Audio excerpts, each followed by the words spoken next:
Three. गांव देहात और खेती किसानी की खबरों के साथ आज मैं पहुंचा हूं सिरकोट के परकोटी क्षेत्र में। यहाँ के काश्तकार हैं जगदीश कुनियाल जी। उनका ये क्षेत्र है, उनका ये खुद का बनाया हुआ जंगल है। यहाँ तरह तरह के बांज के वृक्ष हैं और जैव विविधता से परिपूर्ण ये जंगल उन्होंने बना रखा है। साथ में उन्होंने बनाया है एक बहुउद्देशीय तालाब, जिसमें मत्स्य पालन होगा और सिंचाई के लिए की भी व्यवस्था की जाएगी। तो आप देख सकते हैं, ये लगभग 1 से 1.5 किलोमीटर के एरिया में बनाया गया उनका अपना जंगल है, जिसमें उन्होंने बांज, बुरांस, काफल, आंवला, तमाम तरह के वृक्ष लगाए हैं। और इन वृक्षों के को लगाने में उनको काफ़ी समय लगा। आज देखिए भरा पूरा जंगल है, पुष्पित पल्लवित हो चुका है। एनवायरनमेंट के लिए ये लाभकारी तो है ही है, और कुछ बड़ी परियोजनाएं हैं, कुछ बड़ी उनके विचार हैं। तो हम जानेंगे, जगदीश कुनियाल जी से मिलेंगे, बात करेंगे कि उनको कितना समय लगा, क्या ये प्रोजेक्ट रहा, और क्या कहाँ से उनको ये प्रेरणा मिली कि एक अच्छा प्रयास उन्होंने किया है।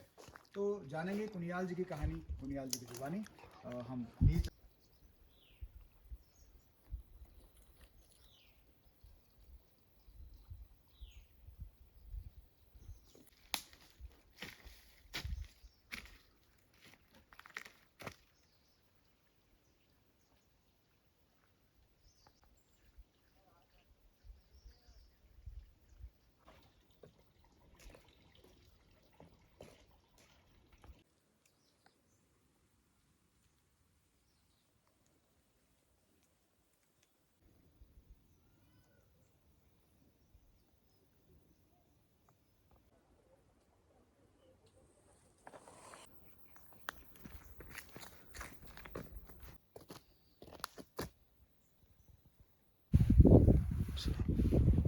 तो नमस्कार कुनियाल जी। हम पहुंच चुके हैं जगदीश कुनियाल जी के पास, जो वृक्ष खेती पर और एनवायरनमेंट पर एक बहुत ही अच्छा प्रयोग कर रहे हैं आप।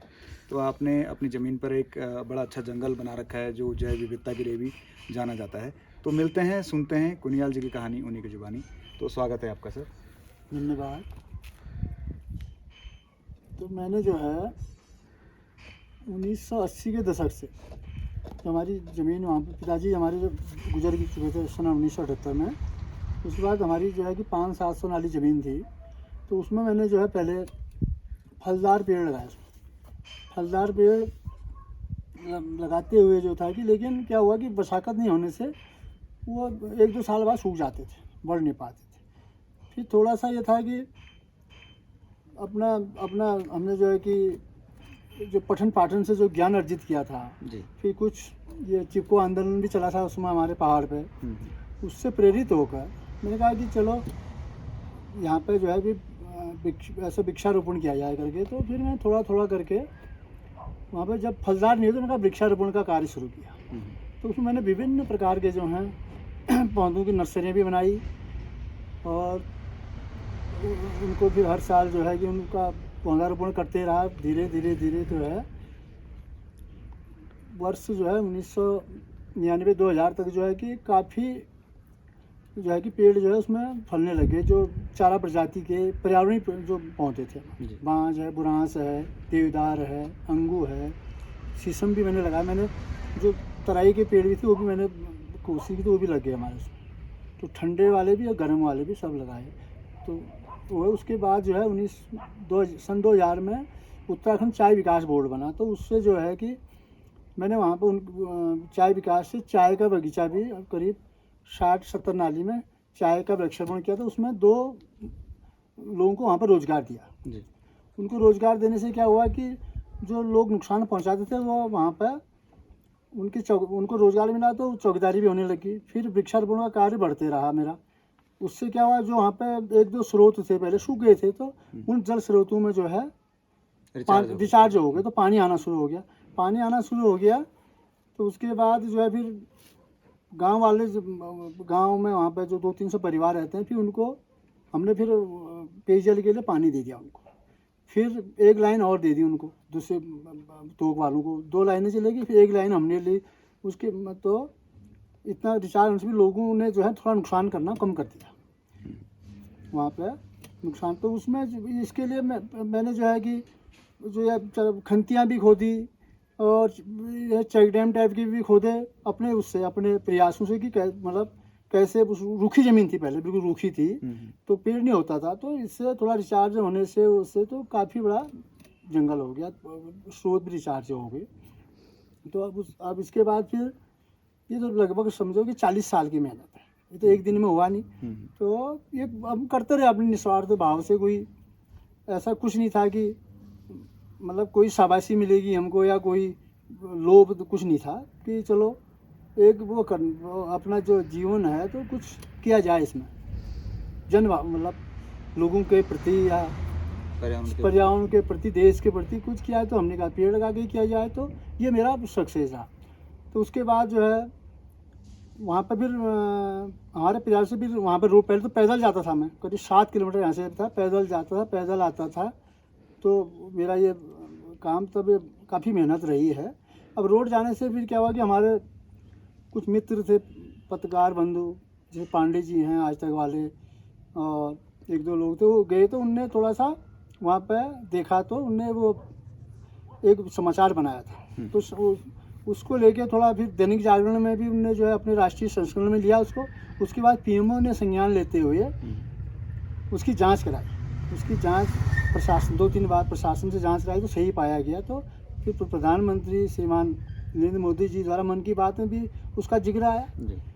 तो अब तो मुझे काफ़ी खुशी हुई, जबकि कोई वो नहीं था ऐसा कोई इस प्रति। तो उसके बाद अब इसके बाद फिर तो मेरा प्रयास अनुरोध चला। अभी मेरा एक गांव पर हुईल कुलबान में, तो वहाँ भी मेरे करीब 5000 पेड़ में लगा चुका हूँ अभी।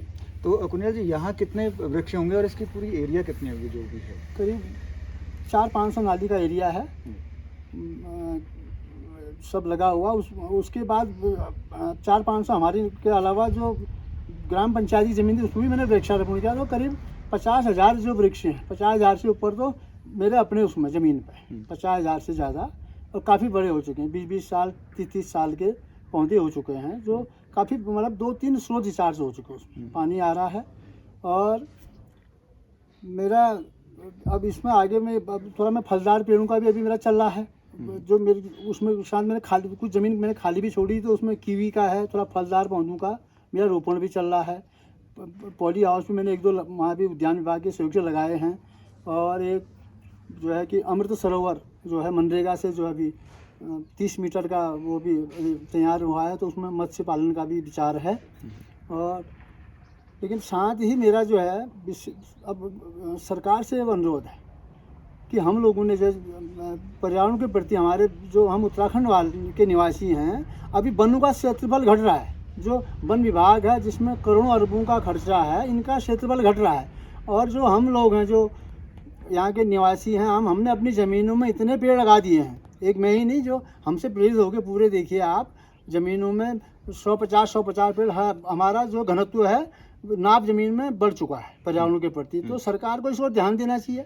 और खेती हमारी चौपट हो चुकी है, खेती किसानी इसलिए चौपट हो चुकी है कि जंगली जानवरों का, जंगली सुअरों का और बंदरों का इतना आतंक हो चुका है कि जनजीवन अस्त व्यस्त हो चुका है हम लोगों का। नहीं तो पहले ये था कि हम साल भर हम घर की सब्जी खाते थे, सब्जी हमारा हो जाता था।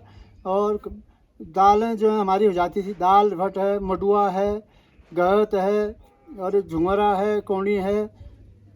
जहाँ पे अभी मैंने चाय बागान लगाया था, इसमें हमारे एक बार 11 स्कीम चली थी, हमारा 15 बोरी जो था सोयाबीन हुआ था, 15 बोरी सोयाबीन इसमें उगा था। लेकिन आज जो है कि जंगली तो सरकार को इस ओर प्रयास करके चलो, अगर बंदरों का नहीं करता, लेकिन हम लोगों को जो है कि औषधीय पौधों का जो ये पौधे लगा रहे हैं, इसमें जो है कि सरकार को ध्यान दें कि हम पेड़ लगाएं। कल को जो है कि जो बड़े हो जाते हैं, वो पेड़ों को बेच के हमारी आजीविका चले, हमको रोज़गार मिले, मतलब हमारी आमदनी बढ़े, तभी तो लगाव रहेगा। नहीं तो लोगों का ज़मीन से लगाव छूट चुका है तो लोग तरस खाएंगे क्या, रोज़गार है नहीं। और जो खेती पे थे, हम गाय भैंस पालते थे, वो करते, लेकिन इससे जो है जनजीवन अस्त व्यस्त हो चुका है। सरकार से अनुरोध है कि आप कृपया इस पर ध्यान दीजिए। पलायन कह के नहीं होता है। आप जब तक गांव के लोगों को, जो हमारे बुद्धिजीवी लोगों को, हर इलाके की अलग समस्याएं, भौगोलिक परिस्थितियां जो हैं, उस हिसाब से काम करना पड़ेगा। एक ही मेथड पे काम नहीं चलेगा। तो उस हिसाब से अगर चलेगा तो पलायन भी रुकेगा, हम लोगों का जो है खेती के प्रति कुछ मैं मेरा बीच में एक बार चला था कि मनरेगा से कृषि को जोड़ेंगे। अगर मनरेगा से कृषि को जोड़ते हैं तो ये तो बहुत वो होगा, अति मतलब उत्तम होगा, और इससे जो है कि रोजगार लोगों को मिलेगा। खेती के प्रति और थोड़ा सा लोगों की रुचि रहेगी, और तभी जो है कि तभी विकास भी होगा। गांव में रास्ते बन गए, बिजली चलेगी, पानी चलेगी, रोड जारी, लेकिन रहने वाला कोई है नहीं हैं। तो लोगों का जो है उनका मन मोड़ के जो है, और सब कुछ हमारे यहाँ सुविधा है, हर चीज़ का, पानी है, हवा है, सब पर्यावरण है, सब कुछ है, लेकिन थोड़ा जो जंगली जानवरों से त्रस्त है, इसका सरकार को बिल्कुल ध्यान दे के लेना चाहिए। और मेरा सभी से अनुरोध है, देखिए सभी लोग पर्यावरण के प्रति वो कर रहे हैं, तो पर्यावरण के प्रति तो कर ही रहे हैं, लेकिन थोड़ा आजीविका से भी इसको जोड़ा जाए। जैसे जो कीमती पौधे हैं जिनको कल को हमको पैसा मिले, वो मिले, इसमें सरकार को लोगों को प्रेरित करना चाहिए, उनको मदद करनी चाहिए, जिससे आने वाला जो हमारा उत्तराखंड का भविष्य हो सुखद हो, अच्छा, हम समृद्ध रहें, खुशहाल हमारा उत्तराखंड। धन्यवाद, बहुत बहुत धन्यवाद आपका। तो आपने जगदीश कुनियाल जी को सुना और उनके प्रयोगों के बारे में जाना। वृक्ष खेती पर्यावरण संरक्षण के साथ साथ आजीविका का साधन कैसे बने, इस पर आपने उनके विचार सुने। तो मैं हूँ विपिन, मेरा हक मेरा देश न्यूज़ से, बागेश्वर सिरकोट से। धन्यवाद।